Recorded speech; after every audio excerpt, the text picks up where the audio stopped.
Students power.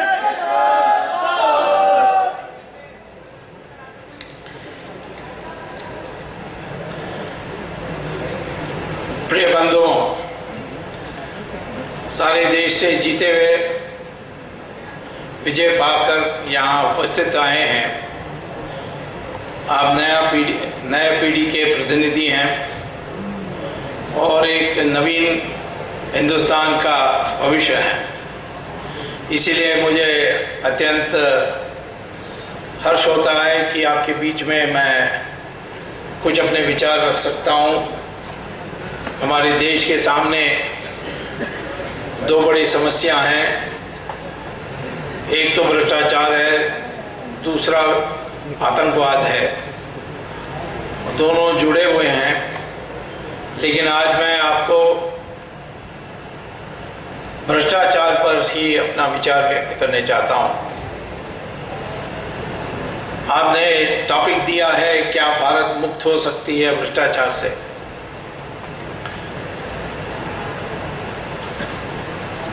सौ साल 700 साल पहले जो भी विदेशों से हिंदुस्तान आते थे, जैसे वास्को ड गामा, चाइना से युआन चौंग, फासियन, अमेरिका से मार्क ट्वेन, ऐसे अनेक लोग आए। उन्होंने अपना अनुभव पुस्तक के रूप में प्रकाशित भी किया और इससे ये सिद्ध होता है, साफ होता है कि उस समय का भारत उनके दिमाग दृष्टि से सबसे शुद्ध देश था, जहाँ कोई भ्रष्टाचार है ही नहीं, ऐसा उन्होंने लिखा है। यहाँ तक उन्होंने, सारे लोगों ने ये लिखा है कि हिंदुस्तान के देशवासी अपने घर पर ताला भी नहीं लगाते जब बाहर जाते हैं। धीरे धीरे हम परिवर्तित हुए और आज ट्रांसपेरेंसी इंटरनेशनल के इंडेक्स के अनुसार हर साल हमारी पोजीशन नीचे होते जा रही है। आज वो कहते हैं 185 देशों में हमारी पोजीशन 135 है। तो इस तरीके से भारत की बदनामी दुनिया भर में हो रही है और हमें समझना चाहिए पहले से कि इसके पीछे क्या है, इसका जड़ क्या है और इसका उन्मूलन करने के लिए हम लोगों को क्या करना चाहिए। देश में तो लोग यही चाहते हैं कि भ्रष्टाचार मिटे। जिस तरीके से जो आंदोलन हुए हैं और जो पब्लिक स्वयं अपने आप बाहर निकली है, उसने दुनिया को प्रभावित किया है कि भारत में कुछ ऐसी बातें हो रही है जो दूसरे देशों में नहीं हो रहा है, दूसरे देशों में नहीं हो रहा है। आज बाबा रामदेव की आंदोलन के बारे आपको अवगत, आप परिचित हैं। वो जनता को जुटाने में लगे हुए हैं। आजकल पदयात्रा में है। जब उन्होंने रामलीला ग्राउंड में मीटिंग की तो कितनी भीड़ जुटी, सब जानते हैं। दूसरे आयाम में बाबा के बाद अन्ना हजारे एक आंदोलन चला रहे हैं और उनका मुख्य उद्देश्य है कि देश की जो कानून है वो और सख्त हो जाए। नए कानून लाने के लिए, नई विधि को लाने के लिए वो जोर दे रहे हैं और जन लोकपाल बिल पर उनका सारा ध्यान केंद्रित है। तीसरा आंदोलन जो अभी फिलहाल थोड़े दिन पहले शुरू हुई है, 15 वरिष्ठ लोग जो अनेक पद में रहे हैं, कोई एम्बेसडर रहा, कोई यूएन में रहा है, कोई प्रोफेसर है, कोई आईबी का डायरेक्टर है, आईबी का डायरेक्टर था, कोई सीबीआई का जॉइंट डायरेक्टर था। ऐसे लोगों को इकट्ठा करके एक 15 लोगों की समिति बनी है, जिसका उन लोगों ने मुझे अध्यक्ष चुना है। उसका नाम है action committee against corruption in India. और हम तीसरी आयाम में काम कर रहे हैं। पहला आयाम जनता के बीच में बाबा रामदेव, दूसरा अन्ना हजारे का नए कानून बनाने में और नए कानून लाने के लिए सरकार को मजबूर कराने में, और तीसरा आज के वर्तमान कानून के अंतर्गत, आज के वर्तमान प्रणाली के अंतर्गत कार्य करें, एक्शन लें, लोग पकड़े जाएं, जेल में जाएं। और ये संभव है, ये मैंने 2G मामले में सुप्रीम कोर्ट के जरिए प्रकाशित किया है, दिखाया है और सिद्ध भी किया है। आगे भी हम करेंगे। अभी तो 2G मामला शुरुआती हुई है और लोग जाएंगे। अभी तो हमने सिर्फ मद्रासियों को अंदर भेजा है, राजा, कन्नीमोड़ी, उसके बाद वो दयानिधि मारन, थोड़े दिन में चिदम्बरम भी अंदर जाएगा।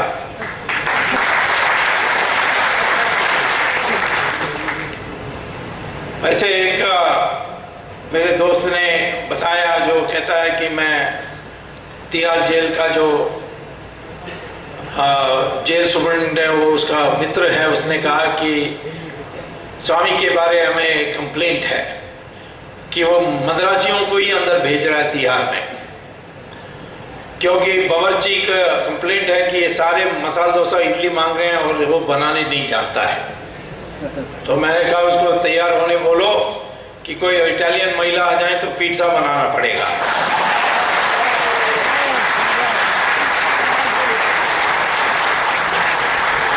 ये प्रक्रिया चलेगी, क्योंकि 2G मामले के बारे में थोड़ा मैं विवरण दूंगा अभी। वो मैं समझता हूं कि हमारी भारत देश को मुक्त कराएगा या नष्ट कराएगा, इसको अंत तक ले जाना है। और ये ऐसा उदाहरण प्रस्तुत होगा देश के लिए कि भविष्य में कोई हिम्मत नहीं करेगा इस प्रकार के भ्रष्टाचार करने के लिए। तो इसीलिए हम एक्शन पर जोर दे रहे हैं। अभी हमने फैसला किया है कि सरकार विदेशों में जो जमी हुई पैसा है उसको लाने के लिए तैयार नहीं है। दूसरे सरकारों हमें दे रहे हैं, नाम दे रहे हैं, और उसको बाहर निकालने के लिए उनको संकोच हो रहा है। जर्मन गवर्नमेंट ने लिechtenstein में उन्होंने 16 नाम दी थी। उस 16 नाम को आज तक उन्होंने बाहर नहीं निकाला, सुप्रीम कोर्ट को तक देने के लिए तक इनकार कर रहे हैं।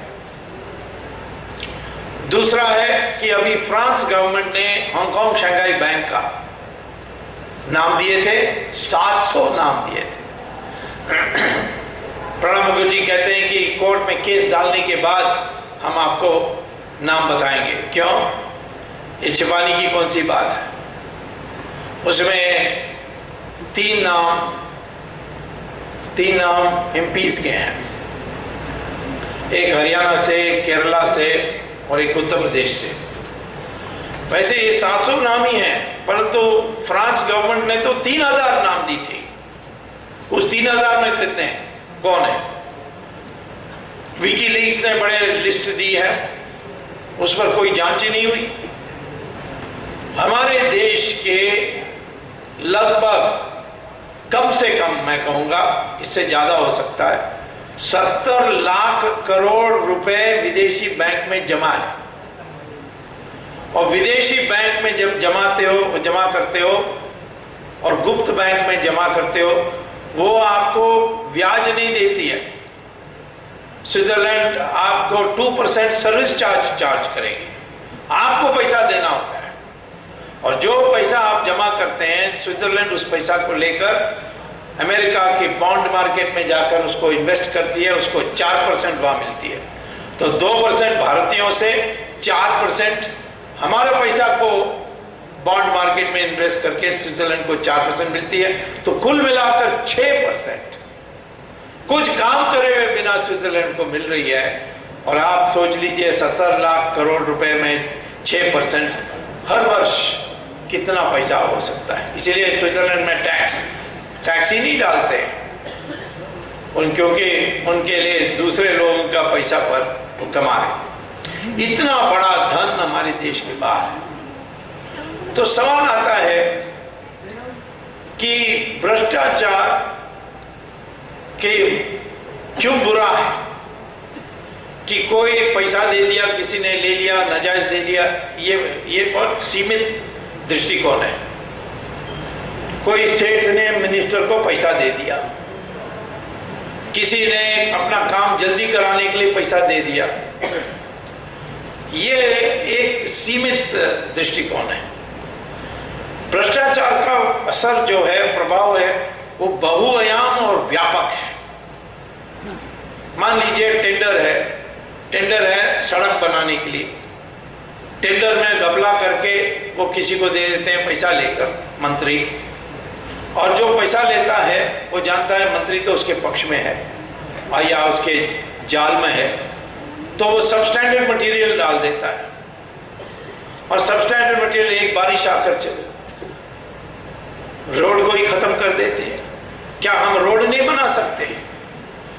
दुनिया में हम हमारी जो हिंदुस्तानी रोड बनाते हैं कॉन्ट्रैक्ट में, उसकी जय जयकार होती है। मलेशिया चले जाइए, नाइजीरिया चले जाइए, इराक में जब सद्दाम हुसैन थे उन्होंने इतनी अच्छी रोड हमारे लोगों ने बनाई कि जब अमेरिका की फौज आई, बसरा से बगदाद तक गई, तो प्रेसिडेंट बुश ने पहले कहा कि सद्दाम हुसैन ने एक अच्छा काम तो किया, उसने अच्छे रोड बनाए।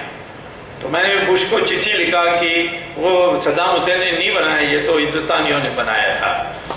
तो जहां दुनिया में अच्छे रोड बना सकते हैं, यहां भी कई जगहों में अच्छे रोड बना देते हैं। जैसे नोएडा के रास्ते में अच्छे रोड बने हैं, बाकी जगह में नहीं बनी है।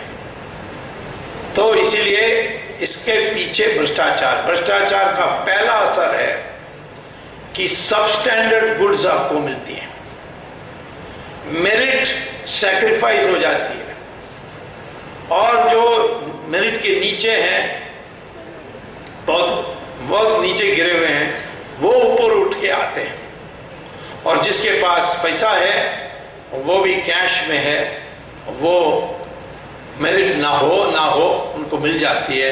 इससे समाज में एक दुष्ट वातावरण पैदा होती है। तो पहला प्रभाव ये।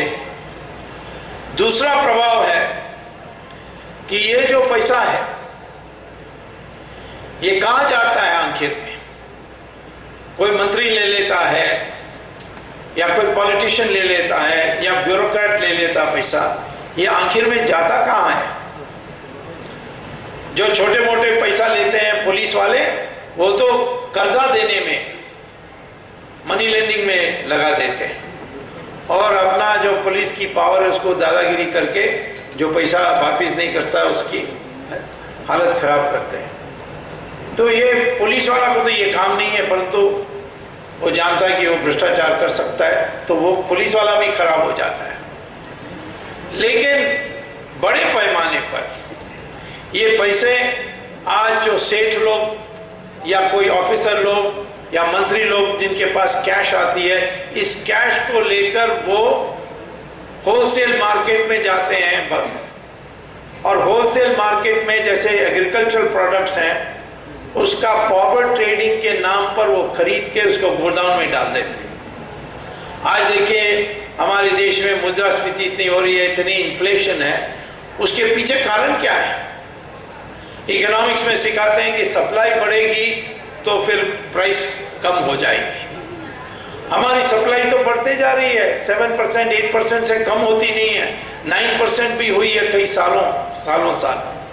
जब सप्लाई इतनी तेजी से बढ़ रही है, ग्रोथ रेट आपकी 8%, 9% जब होती है, तो सप्लाई बढ़ती है। इसके अर्थ सप्लाई इतनी तेजी से जब बढ़ती है, तो फिर इन्फ्लेशन भी उससे तेजी कैसे बढ़ सकती है? आज के हिंदुस्तान की इकोनॉमिक्स, हमारी सारी इकोनॉमिक्स टेक्स्ट बुक को उल्टा कर दिया है। जहां हम कहते हैं कि सप्लाई बढ़ेगी तो दाम कम होगी, वहां हम देख रहे हैं हिंदुस्तान में सप्लाई भी बढ़ेगी, उससे भी तेजी दाम बढ़ेगी। ये क्योंकि जमाखोर हो रहा है। और जमाखोर क्यों हो रहा है? क्योंकि जिनके पास कैश है भ्रष्टाचार करने के बाद उस पैसे को इस पर लगाते हैं। इसी प्रकार से जो पैसा है उसको खर्च करते हैं, किसमें खर्च करते हैं? विलासी वस्तुओं पर खर्च करते हैं, बड़े बड़े प्रॉपर्टी खरीदते हैं, प्रॉपर्टी का दाम बढ़ जाती है, बड़े बड़ा विलासी वस्तुओं और विलासी हम घर बनाते हैं, एक एक कमरे में बाथरूम सहित एयर कंडीशनर्स हैं। तो क्या होता है कि जो लग्जरी गुड्स इंडस्ट्रीज हैं उसकी रेट ऑफ रिटर्न बढ़ते जा रही है।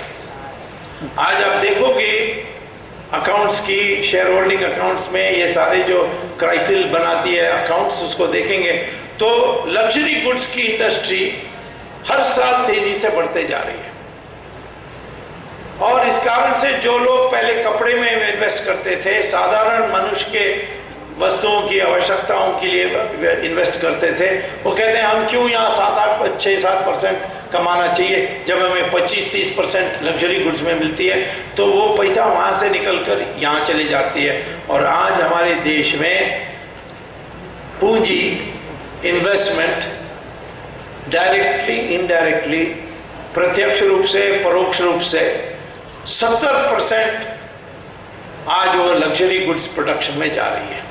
इतनी गरीब देश, इतनी गरीबी है, मैं नहीं कहता हूँ हमने विकास नहीं किया है, परंतु गरीब लोग भी बहुत हैं, उनकी आवश्यक वस्तुओं उत्पादन करनी चाहिए।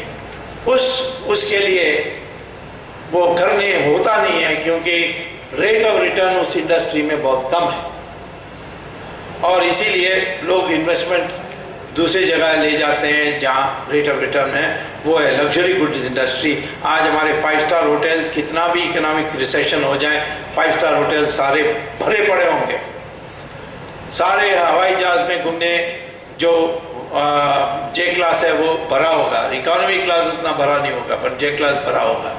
ये सारा काला धन का असर है। तीसरा है जो चिदम्बरम साहब का देन है वो है कि जब उनको उनके जो क्या कहते हैं रहनुमा है सोनिया गांधी, उसने कहा कि ये क्या है कि हमारे पैसे स्विट्जरलैंड में जमा करते हैं और वो सर्विस चार्ज कर रहे हैं, वो पैसा वैसे ही पड़ा हुआ है और घटते जा रहा है, तो इसके कमाने के लिए कुछ सोचना चाहिए। तो चिदम्बरम ने एक फाइनेंशियल डेरिवेटिव तैयार किया है, उसका नाम है पार्टिसिपेटरी नोट। और अखबारों में उनका इतना प्रभाव है सरकार की कि ये पार्टिसिपेटरी नोट के बारे में बहुत कम लोग लिखते हैं। आप गूगल में जाकर उसको टाइप करिए पार्टिसिपेटरी नोट, आपको थोड़ा कुछ मिलेगा इसमें, बट आज के आम अखबारों में आपको कुछ नहीं मिलेगा। ये भयंकर एक फाइनेंशियल इंस्ट्रूमेंट है। ये क्या है कि आपको विदेश में पैसा कैश में है, और कैश में कैसे आएगी विदेशों में? हवाला के जरिए, हवाला के जरिए विदेश में भेज देते हैं।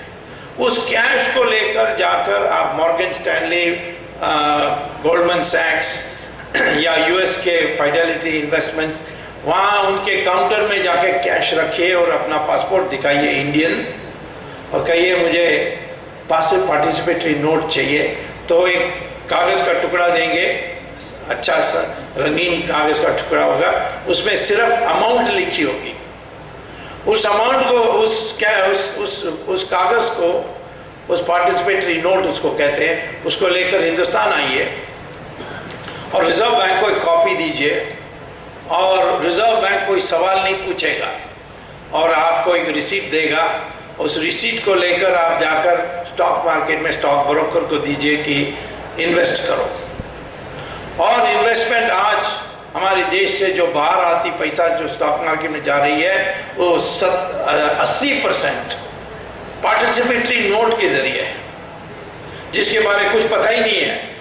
इसका बाप कौन है, इसकी बेटा कौन है, ये कहाँ से आया, कहाँ से गया, जाएगा, ये कुछ आइडिया नहीं है। सिर्फ अमाउंट लिखी हुई है उसमें और रिजर्व बैंक की रिसीट, उसको लेकर आप इन्वेस्ट करोगे तो स्टॉक मार्केट ऊपर जाएगी और ऊपर जाने के बाद उसको बेचकर जो आपको रुपए में पैसा मिलेगा, कैपिटल गेन्स, उसको लेकर आप रिजर्व बैंक में जाइए रिसीट के साथ। वो रिजर्व बैंक अनिवार्य है आपको उसको डॉलर में बनाकर दे देगा, उस डॉलर को आप वापस विदेश ले जा सकते हैं।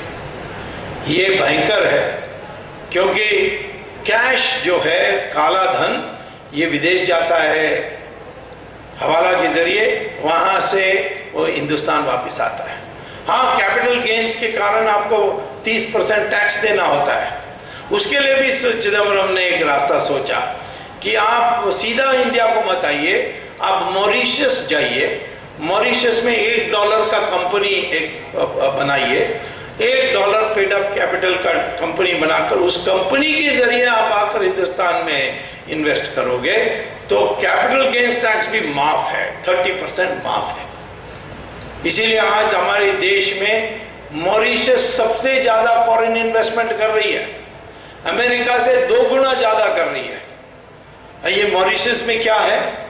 कुछ नहीं। अभी मैंने 2G में जब इन्वेस्टिगेशन की थी, मैंने ये देखा कि इस 2G इन्वेस्टिगेशन में सादा कंपनीज जो धांधली कर रहे थे उनका मॉरिशस में एक दफ्तर था, और सारे बड़े कंपनीज जो इन्वॉल्व इन टेलीकॉम में, उनका सबका एड्रेस एक ही था, और उस एड्रेस एक कमरे का था। उस कमरे के अंदर ना कुर्सी, ना टेबल, ना कुछ, बोगस एड्रेस। मॉरिशस का फायदा उठा करके उन्होंने किया, और इस विदेश से जो ये पैसा आ रही है, इससे ये कमा रहे हैं जिन लोगों ने काला धन कमाया है। और स्टॉक मार्केट जब चाहे ऊपर जाएगी, जब चाहे नीचे आएगी। आज हमारी स्टॉक मार्केट मध्यम वर्ग के इन्वेस्टमेंट के बाहर चले गया है, मिडिल क्लास की इन्वेस्टमेंट का सब सत्यानाश हो रहा है, और ये काला धन के कारण है, वो भ्रष्टाचार के कारण है। इसके अतिरिक्त आप जाने कि क्योंकि आप पैसा हवाला के जरिए भेज रहे हैं, हवाला के अधिकांश एजेंट्स जो हैं हिंदुस्तान में, उनका रिश्ता पाकिस्तान के साथ है। तो माने ISI के साथ है, माने ISI को पता है कि कौन विदेश में कौन सी बैंक में कितना पैसा जमा कर रहे हैं। तो ये तो ब्लैकमेल का इश्यू हो गया। इसीलिए आप देखोगे कि हमारी सरकार को हिम्मत नहीं है पाकिस्तान का जवाब देने के लिए।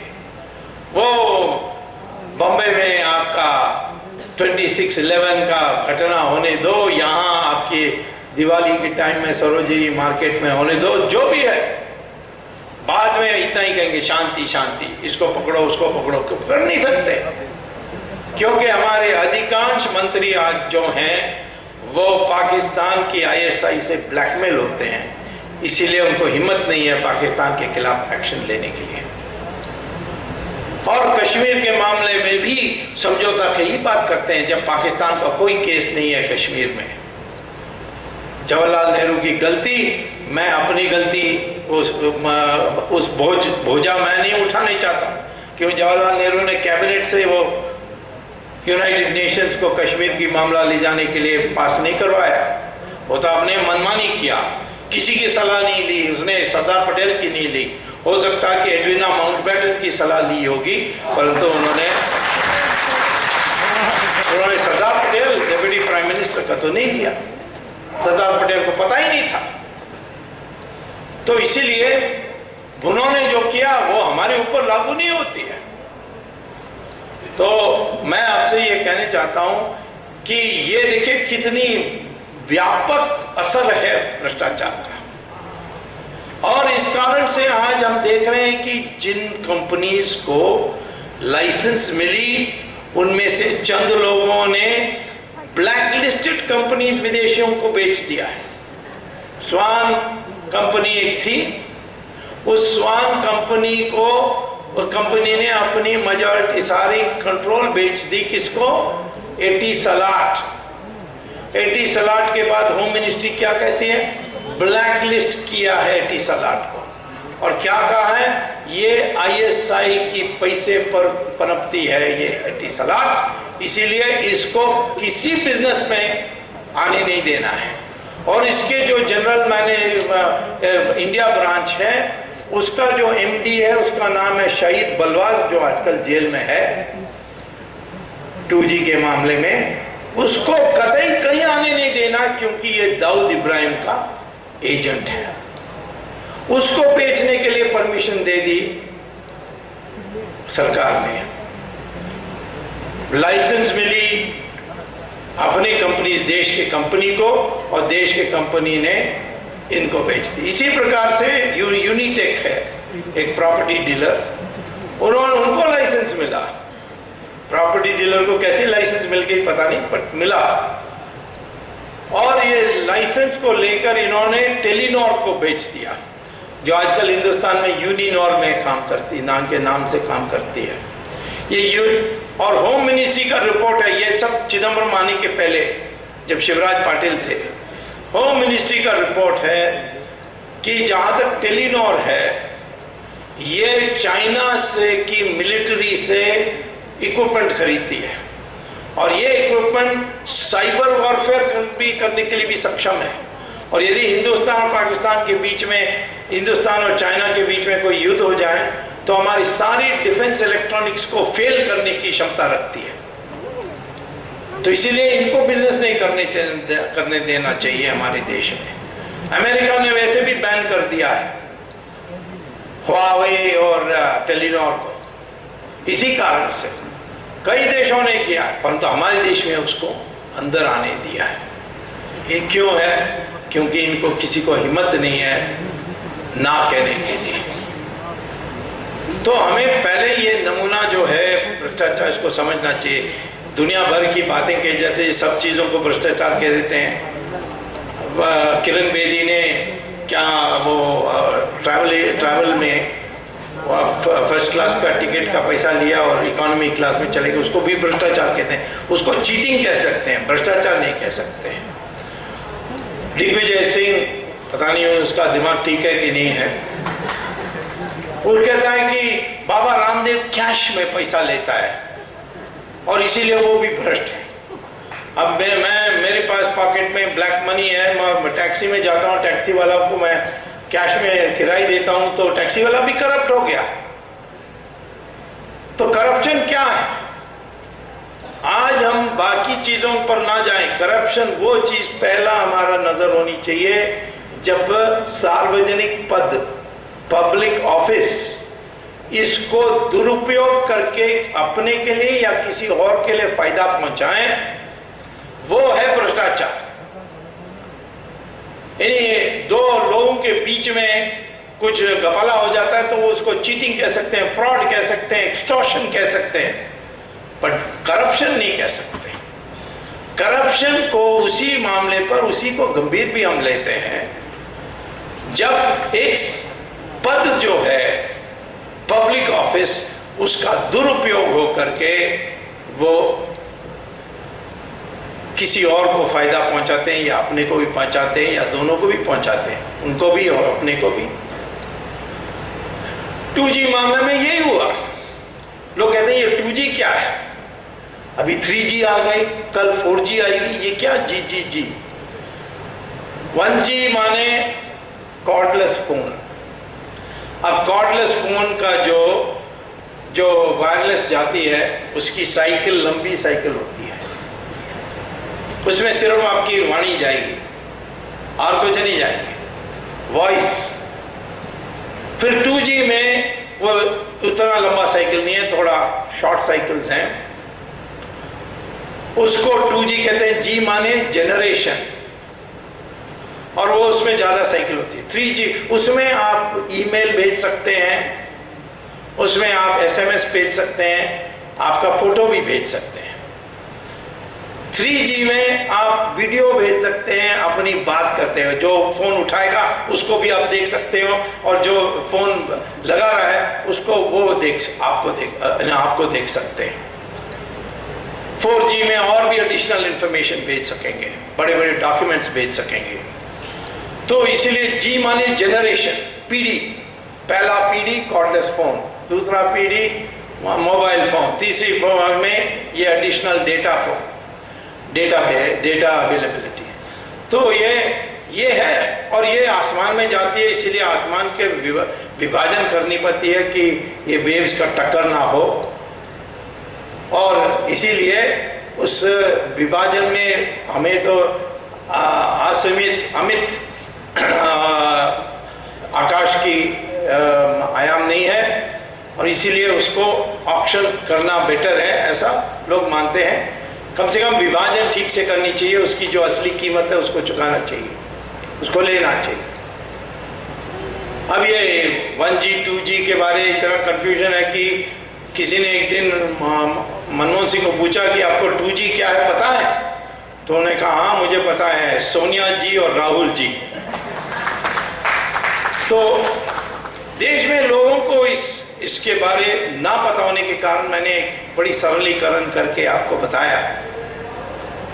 तो क्या हुआ कि 2001 में जब पहले लाइसेंस दी गई, तब हमारे देश में 4 करोड़ मोबाइल फोन्स थे, आज 70 करोड़ हैं। तो मार्केट इतनी बड़ी हो गई, दुनिया भर के लोग यहां आने चाहते हैं। तो राजा ने दुरुपयोग किया अपने पद का, और उस दुरुपयोग के कारण उसने लाइसेंस दी थी 2008 में, 2008 के दाम पर नहीं, परंतु 2001 के दाम पर।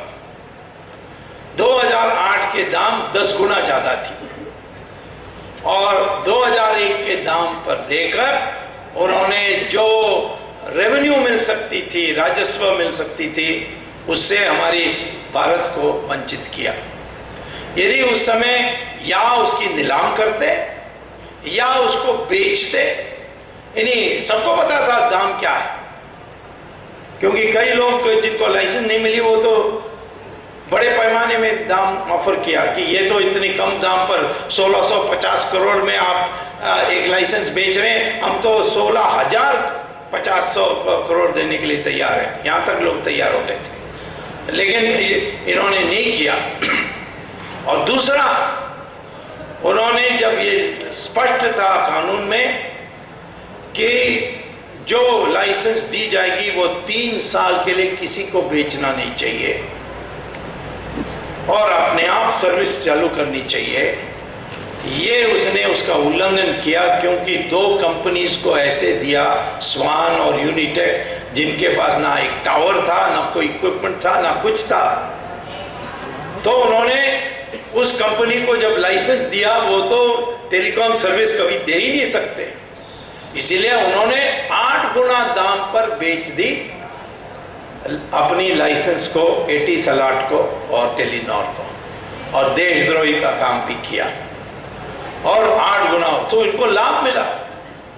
जो कहते हैं कि इस दाम को सस्ता कर, यानी मोबाइल सर्विस सस्ता करने के लिए हमने 2001 का प्राइस किया, तो फिर इन जिनको दिया आपने, उन्होंने 8 गुना दाम पर बेच दी, आप भी 8 गुना दाम पर बेचते थे। तो इस तरीके से उन्होंने किया। और मैंने, जब मुझे पता लगा हमारे प्रिवेंशन करप्शन एक्ट के अनुसार मंत्री के ऊपर केस डालना तो प्रधानमंत्री से अनुमति मांगनी होती है। अनुमति क्या कि मेरे पास ये आधार है और ये पर्याप्त है, ये प्राइमा फेसी केस इसमें बनती है, तो हमें अनुमति दीजिए। प्रधानमंत्री उसको देखता है और फिर अनुमति देता है या इनकार करता है।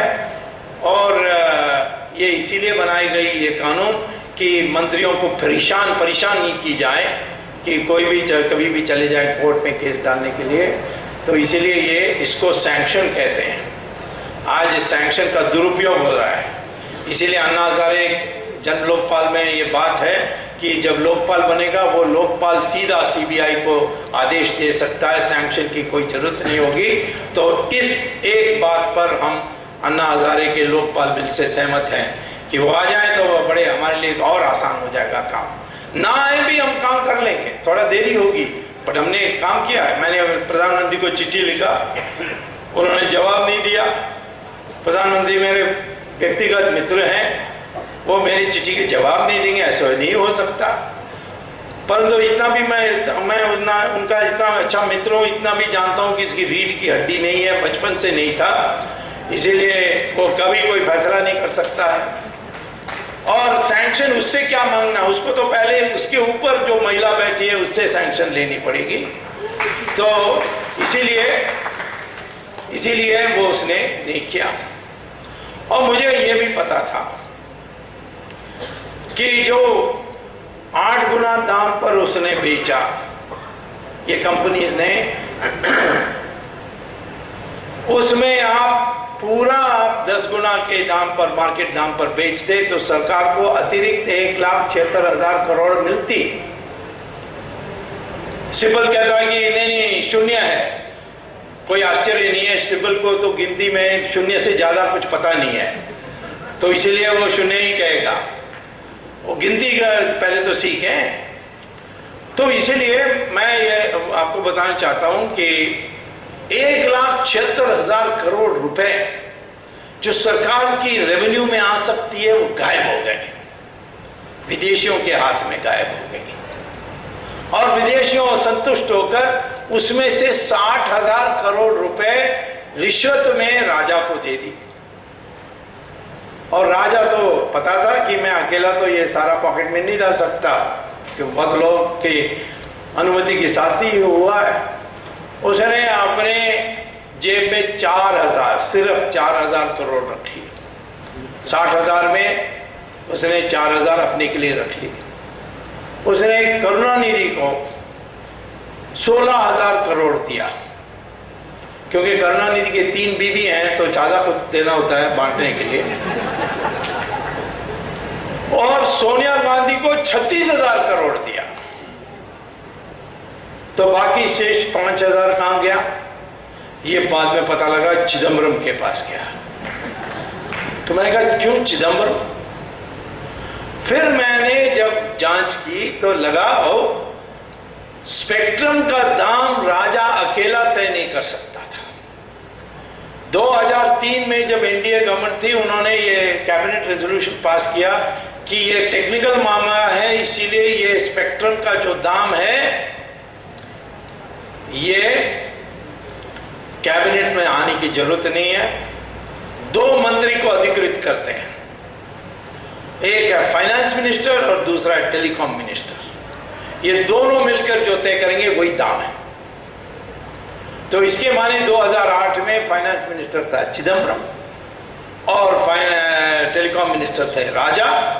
और जब मैंने डॉक्यूमेंट्स और आगे देखे तो 4 बार राजा और चिदम्बरम की भेंट हुई, उसकी मिनट्स की कॉपी मिली और उससे साफ होता है कि दोनों की सहमति थी और दोनों ने साथ मिलकर के दस्तखत किया कि दाम 2001 का होना चाहिए।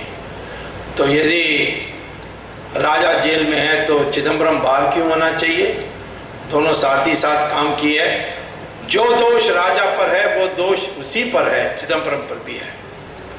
और चिदम्बरम ने ही उसको कहा था कि परवाह नहीं, 3 साल की जो लिमिट है कि 3 साल लाइसेंस नहीं बेच सकते हो, आप शेयर डाइल्यूशन के नाम पर बेच सकते हैं।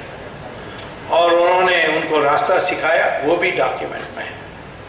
इसीलिए मैंने बहस की, सीबीआई ने डट के विरोध किया, नहीं चिदम्बरम का कोई कसूर नहीं है। अब सीबीआई तो करेगा ही, क्योंकि उनके सारे सीनियर ऑफिसर्स आईपीएस के हैं।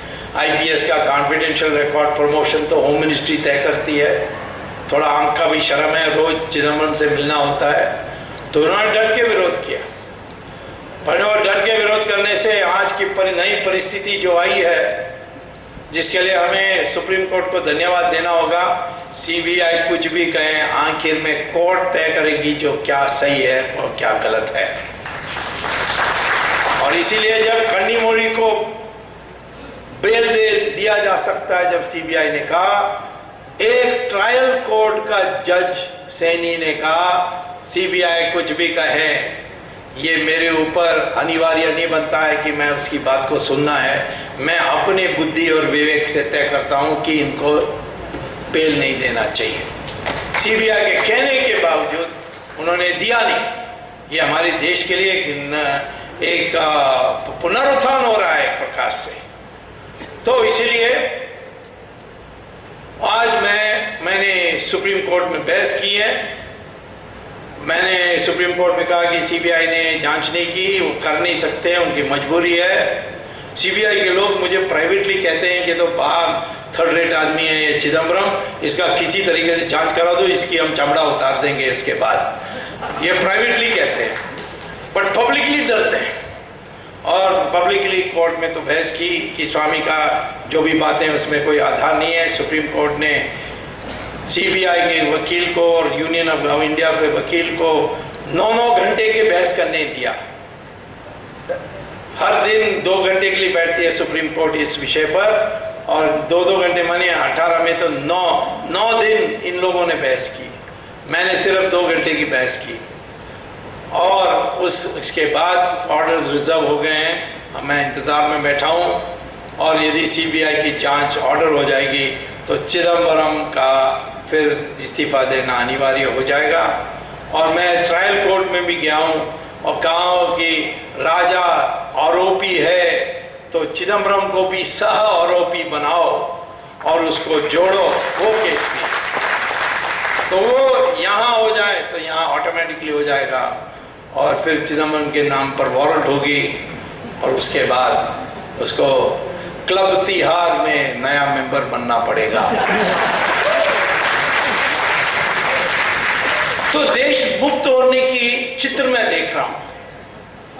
क्यों? जनसंख्या, युवा, हमारे देश तो आज 70% 35 साल से कम है। ये युवा पीढ़ी में ये भावना आ जाए, ये आकर्षण आ जाए, तो फिर कोई नहीं रोक सकता है परिवर्तन को। और ये मैं देख रहा हूं अपने आप आ रहे हैं, और इसीलिए इससे हमें देश को मुक्त करा सकते हैं। भ्रष्टाचार से तो हम आगे बढ़ सकते हैं। इसके लिए क्या करना चाहिए? पहले ये समझ लीजिए कि 1947 में हम इतना भ्रष्ट नहीं थे, लेकिन ये सोवियत मॉडल जो आई,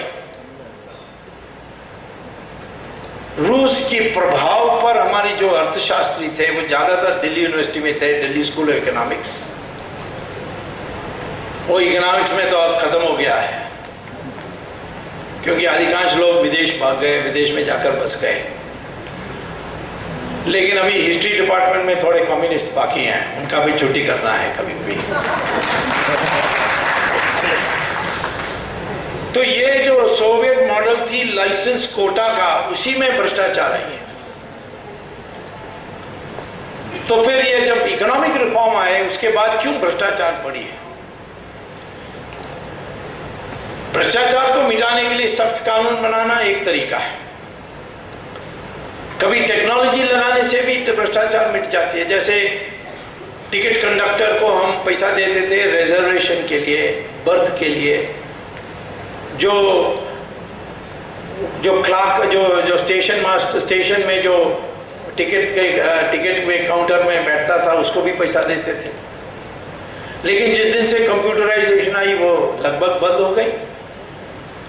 जो पहले भयंकर, आप लोग को याद नहीं होगा, उस समय पता नहीं पैदा हुए कि नहीं, 1970, 71, 72 में टिकट पैसे के बिना मिलती नहीं थी रिजर्वेशन। आज वो हालत नहीं है, टेक्नोलॉजी बदल गई। ई गवर्नेंस आ जाए, आपको चपरासी को पैसा दे करके फॉर्म लेने के बजाय आप कंप्यूटर के जरिए फिर घर में प्रिंट आउट कर ले लीजिए, ये दूसरा तरीका है। तो इस तरीके से ये भी कर सकते हैं, सख्त कानून भी बना सकते हैं।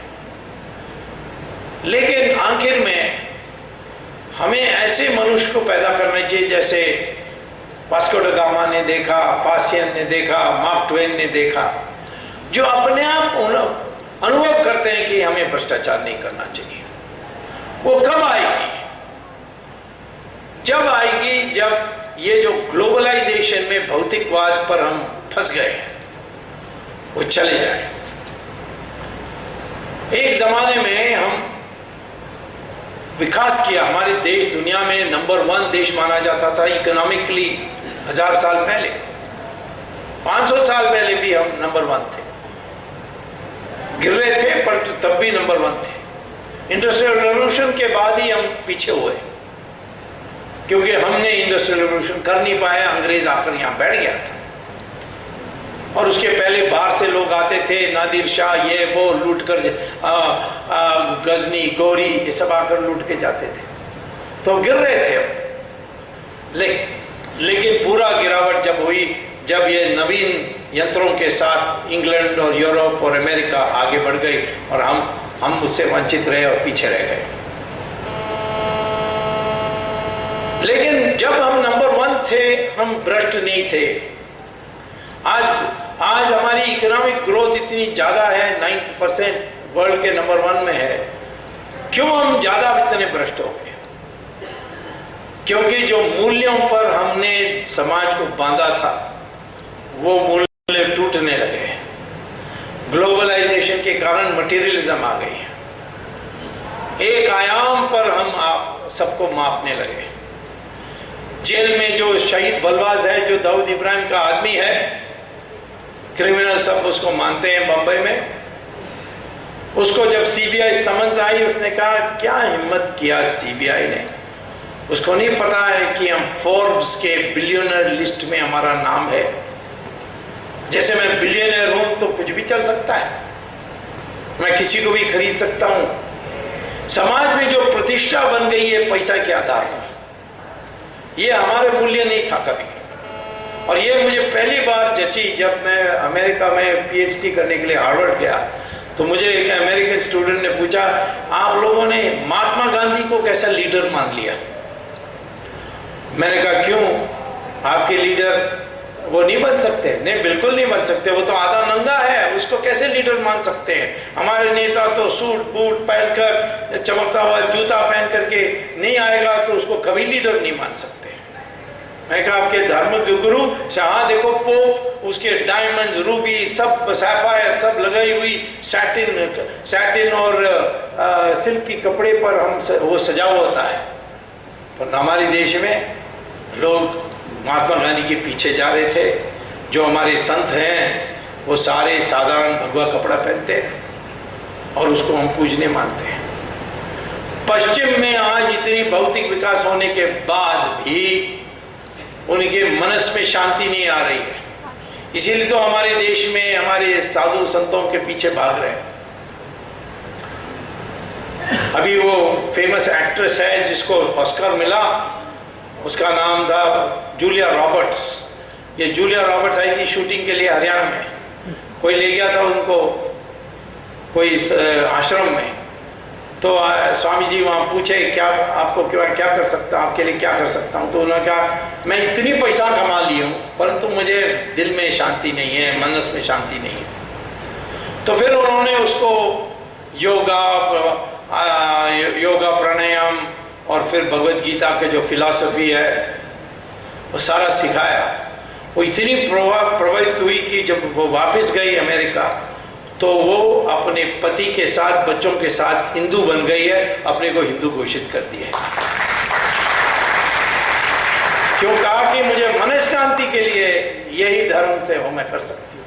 यही हुआ स्टीफन जॉब्स जिसने आईफोन और आईपैड बनाई। वो पहले लफंगा था, वाराणसी में आकर के नीम करोली बाबा के आश्रम में उसको सडनली उसकी मनस में शांति आई और वो आकर जाकर वहाँ चमत्कार किया। आज अमेरिका में एक एक कस्बे में आपको योगा का क्लास मिलता है, प्राणायाम का क्लास मिलता है, भगवत गीता के क्लासेस पढ़ाए जाते हैं। ये हम लोगों को पता नहीं है। वहाँ वो हिंदू बन जाएंगे तो हम सब लोग फैशन में हिंदू हम भी बन जाएंगे। आज थोड़ा संकोच करते हैं कहने के लिए हम हिंदू हैं।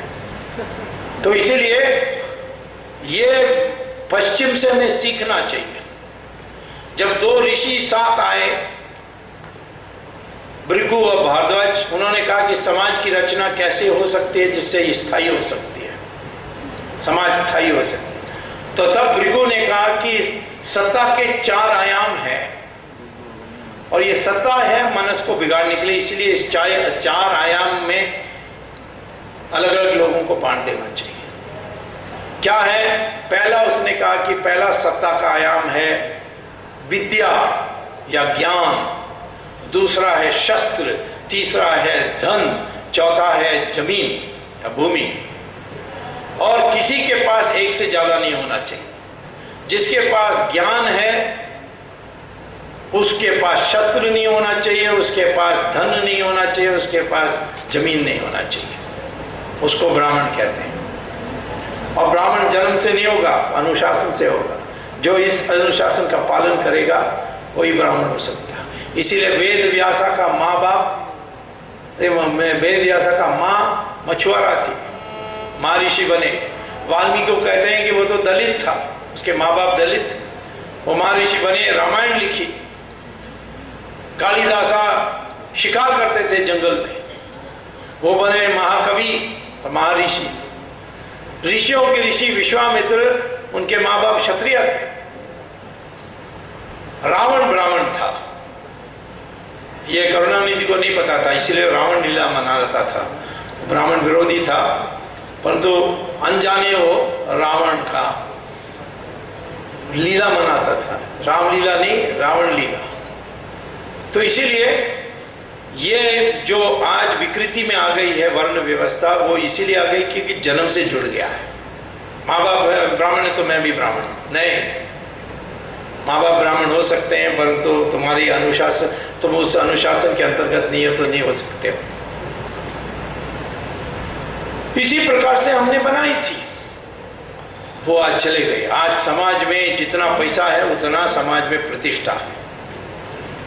महात्मा गांधी जैसे लीडर आज भी बन सकते हैं, नहीं तो अन्ना हजारे का इतना अपील नहीं होता, रामदेव का इतना अपील नहीं होता। आज भी बचा हुआ है, लेकिन इसी को मजबूत करना है कि पैसे के आधार पर समाज में प्रतिष्ठा नहीं देंगे। मैं जब IIM में जाकर लेक्चर देने गया तो मैंने स्टूडेंट से पूछा, why are you in this course? तो उन्होंने कहा कि इसी कोर्स में हमें सबसे ज्यादा आमदनी की नौकरी मिलती है। मैंने कहा तुम्हें मार्केटिंग थियोरी, फाइनेंस थियोरी इसके प्रेम के कारण नहीं आए? नहीं, उसके प्रेम पर नहीं आए। हमें तो नौकरी मिलेगी, जैसे हम ग्रेजुएट करेंगे हमें लाखों के रुपए में नौकरी मिल जाती है। और फिर हिंदुस्तान टाइम्स की मैट्रिमोनियल कॉलम में हमारी बड़ी डिमांड हो जाती है। ये हो गई है हमारी, ये दहेज, ये सारी चीजें जो है, ये जो एक आयाम का जो भौतिकवाद है। इसीलिए दीनदयाल जी ने एकात्म मानववाद की बात की थी। आध्यात्मिकता और भौतिकवाद दोनों के मेल होनी चाहिए, सम्मिश्रण होना चाहिए, समन्वय होना चाहिए। तो आज मैं आपको इतना ही कहना चाहता हूँ, आप भारत को भ्रष्टाचार से मुक्त कराने चाहते हैं तो ये जो आपकी चेतना आई है इसको जारी रखिए, लड़िए, संघर्ष करिए, परंतु साथ ही साथ आपके दिमाग बनाइए कि पैसे के आधार पर हम समाज में किसी को मान्यता नहीं देंगे।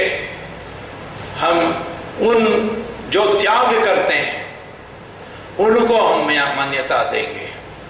त्याग करने वालों को बुद्धू नहीं समझेंगे। जैसे आज धीरे धीरे लोग समझने लगे ये तो पागल त्यागी है। तो ये जो लोभ और ये जो ग्रीड जिसको कहते हैं लालच, यही हमारे समाज में भ्रष्टाचार को बढ़ाएगी। यही कारण है कि इतनी पैसा कमाने के बाद भी अमेरिका में लोग संतुष्ट नहीं है, मनस में शांति नहीं है। और हमें समाज जैसे सनातन धर्म ने सिखाया उसके आधार पर हमें इस देश की समाज को पुनर्रचना करनी है, तब ही भारत मुक्त हो सकती है। यही मैं कहना चाहता हूँ। धन्यवाद, नमस्कार।